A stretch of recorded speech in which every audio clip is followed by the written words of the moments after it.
Kõige suurem blokaad, mis ei lase su keha tasandil luua muutust, energeetilisel tasandil luua muutust, on see tegelane siin, see on mõistus.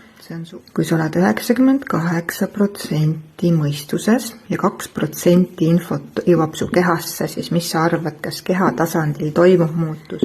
Ei toimu. Nüüd, kui sa oled 2% mõistuses ja 98% lased infot oma kehasse toimetama, positiivset infot, siis toimub keha tasandil muutus. Kuidas siis lasta infot kehasse, nii et keha tasandil toimuks muutus? 98% on hakata tundma.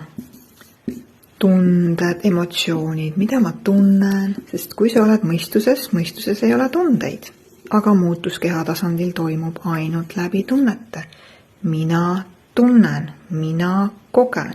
Mis on see, mida ma praegu tunnen ja mis on see, mida ma praegu kogen. Kuidas näha läbi, mis toimub siin sees?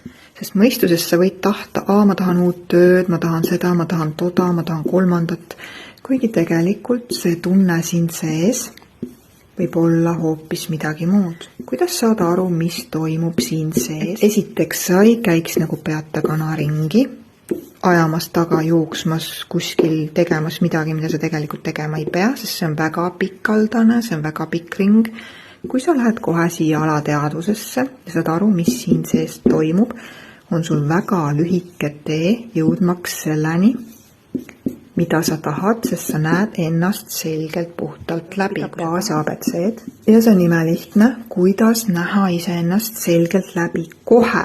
Kommenteeri postituse alla sõna selgus ja ma saadan sulle lingi.